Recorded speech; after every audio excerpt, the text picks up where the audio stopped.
Welcome to the project. We're excited to have you join the team in our endeavors. As a valuable worker on this site, we want you to know that we truly care about your safety. We want you to be able to go home each and every day as healthy as you were when you arrived on the project that morning. This safety orientation is designed to notify you of some very basic safety rules and regulations for this project. Please note your employer is required to train you on safety and health hazards in the workplace. This orientation is not a substitute for that training. Rather, it is designed as a general overview of some common safety issues that may arise on site. If you need further training, please discuss that with your supervisor. Please remember to think safe, work safe, and live safe. This video is for instructional purposes only. It is not intended to be used as a substitute for any training required by the Occupational Safety and Health Act or any other law, statute, or regulation. Compliance with such laws remains the obligation of the employer. Please take note of this information. The job site address, emergency numbers, and job site contacts may be useful to you in case of emergency or if you have safety concerns. All of this information is also posted in the construction office. If there is a job site emergency, 911 should be called. This is a basic look at the project map. The construction office has a map posted that will include up-to-date emergency meeting locations as the project is constructed. If there is an emergency, do not leave the site. Please meet at the emergency meeting location and wait until given permission to return to work. First aid supplies, drinking water, and other miscellaneous supplies are provided in the construction office. These are provided in case of emergency. Each subcontractor is required to provide first aid supplies, personal protective equipment, drinking water, and other supplies for their employees. Each subcontractor should have at least one individual trained in first aid on this project. This map shows the closest emergency facility from this project. A map is also posted in the construction office. It is not recommended for anyone to transport a seriously injured or ill worker to the hospital. Rather, calling for EMS by dialing 911 is preferred. The project supervisors must be notified of any and all accidents to ensure proper care is given to the injured worker. Personal protective equipment, commonly referred to as PPE, are important items used by workers to help protect them from certain hazards. All PPE must be used and maintained according to the manufacturer's recommendations. The PPE requirements for this project are shown here. Hard hats, safety glasses, and work boots are needed for all workers. Other PPE is task specific. Make sure to discuss these with your supervisor and don't work without protection. Any failure by workers to follow these rules will be handled with reprimands, including potential fines, or the worker will be sent home.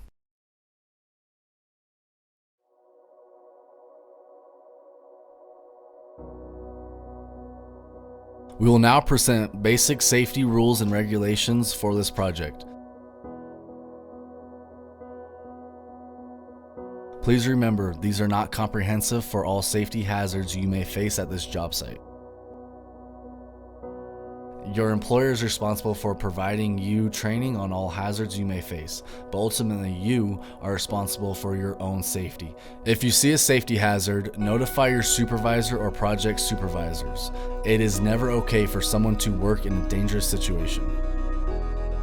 We will strive to make this a very professional, safe, and welcoming site. There will be no horseplay, drugs, alcohol, violence, harassment, or weapons on site. No one is allowed on site who is under the influence of alcohol or any drugs, including legal drugs. No one under the age of 18 is allowed on site. Please park in designated areas. Safe walkways must be maintained at all times, and at the end of each day, we ask you to clean up your work area. There will be trash containers around the site to dispose of waste. If there are any unsafe areas around this site, please communicate this with your supervisor or project supervision immediately so it can get addressed. Falls are the leading cause of death in construction. All workers shall abide by the 6-foot fall protection standard. All workers using fall protection must be trained in the proper use and proper assembly of such devices to ensure they are adequately being protected. The best way to prevent a fall is to not expose yourself to a fall in the first place. If the work can be done from below, that is always preferred. If you do have to work at heights, which we often must do in construction, guardrails are preferred protection. Guardrails consist of a top rail at 42 inches, a mid rail at 21 inches, and a toe board. These rails must be capable of supporting at least 200 pounds of outward and downward force. Guardrails shall not have any nails or other sharp materials protruding from the guardrail system. Do not remove any guardrails on the job site.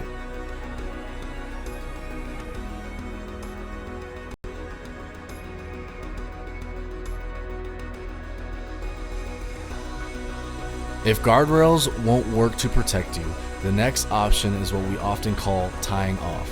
This means you secure yourself to a proper anchor point to prevent you from falling. A personal fall arrest system shall always consist of 3 parts: the anchor, the lifeline or lanyard, and the body harness. These 3 pieces of equipment, when used correctly together, create the most effective way to protect your workers. Personal fall arrest systems must prevent the worker from free falling more than 6 feet or hitting the work area below.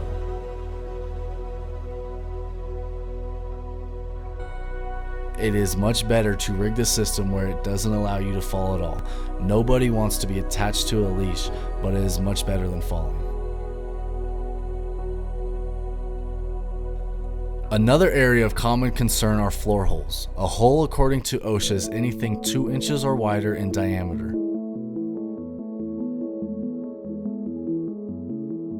Holes need to be protected, especially in high traffic areas like hallways and roofs. Always remember to secure these covers and label to make them highly visible.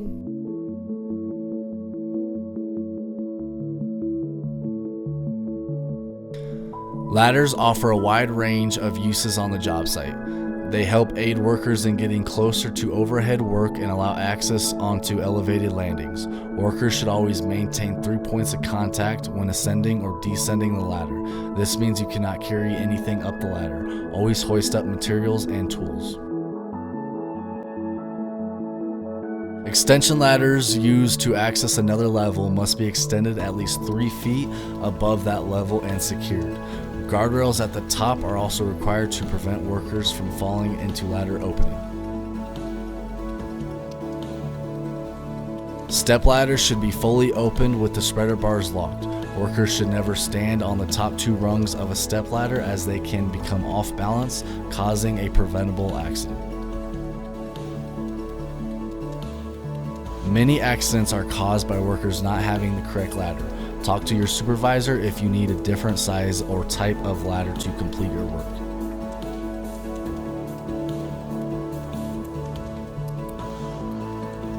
Never try to make an improper ladder work. Always use the correct ladder for the job and always inspect your ladder before each use.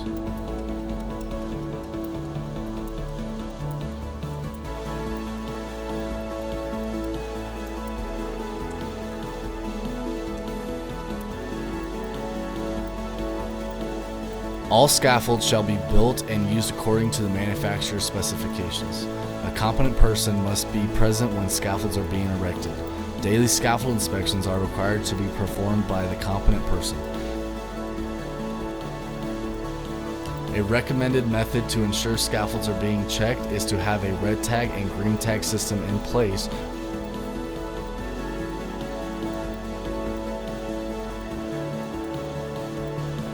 Any worker who works off the scaffold should be trained in scaffold awareness. Do not get on the scaffold unless you have been trained and have received permission from your supervisor. If any safety issues arise while in use, every worker has the authority to stop work and get with the competent person to correct the item. Tools and equipment need to be inspected daily to ensure good working condition. All electrical equipment must be grounded or double insulated. Tools will not be modified in any way, and that includes removing guards and other safety features. Damaged equipment needs to be removed from service for repair.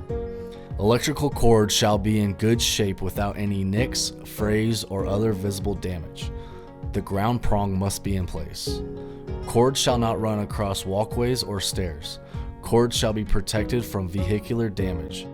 Any cord found in need of repair shall be removed from service and tagged "Do Not Use" until the repair is completed by a qualified person. Always maintain proper clearance from overhead power lines. Pay particular attention when working with equipment, ladders, and scaffolding. Assume all electrical components are live and properly protected. Do not work around exposed electrical equipment.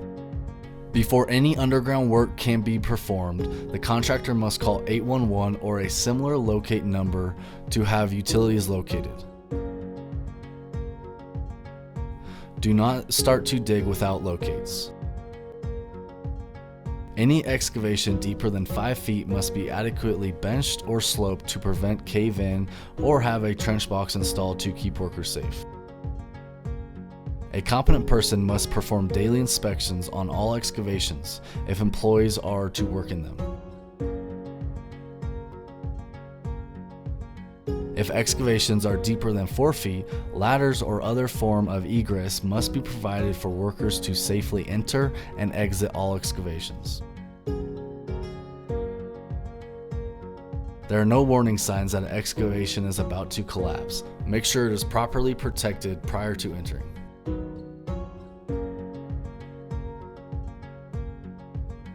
All operators must be properly trained and or certified to operate any equipment. Please use caution when moving or positioning materials around other individuals. If need be, block off your work area from others. The operator is responsible for inspecting the equipment and safe operation while on the job. Do not operate unless you are trained and or certified. Chemicals can pose many different hazards on the job. It is imperative that these hazards are communicated prior to work. Each worker must be trained by their employer before they begin work with any chemical or material that is dangerous. Chemical containers must be properly labeled, and all safety data sheets must be available on the job site for review. Do not work with any chemical unless you have been trained. Fire extinguishers must be installed on each floor. Fire extinguishers will be located near all stairwells and within 100 feet of travel. In addition, there must be a fire extinguisher within 50 feet of any open flame or gas-powered piece of equipment. We must work together to ensure adequate coverage of the fire extinguishers is met. Contractors conducting hot work must also follow our hot work procedures, including the use of the permit system. The fire extinguishers are only meant to fight very small fires.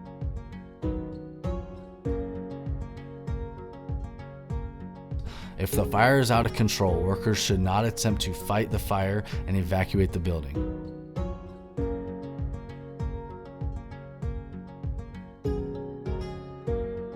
The fire department must be called as soon as possible by calling 911.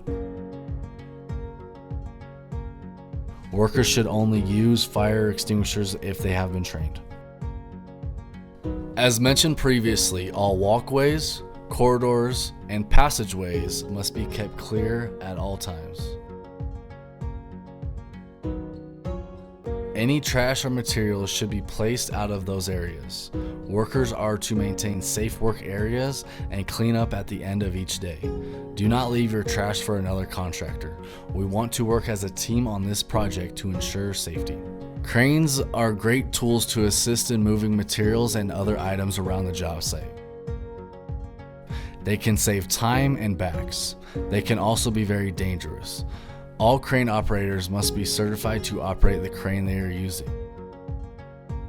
Riggers and signal persons are required to be qualified to do this work. Many accidents occur due to improper rigging of loads. Documentation of all training and certifications must be filed in the construction office before work begins. Workers must not operate a crane, rig a load, or signal an operator unless they have been properly trained.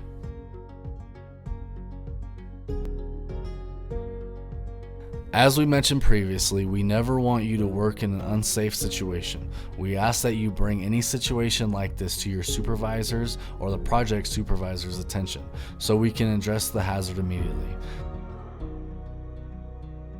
Not only is this a requirement for this project, this is also a requirement by OSHA. The OSHA regulation states that each employee shall comply with occupational safety and health standards, which pertain to their own actions and conduct. In other words, this is the law. You are responsible for your own safety.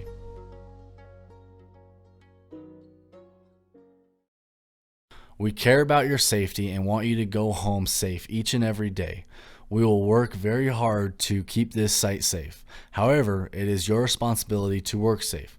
If you see something that is not safe, please bring it to our attention. If you choose to work in an unsafe environment or your behavior and actions are against the policies for this project, you are subject to reprimands.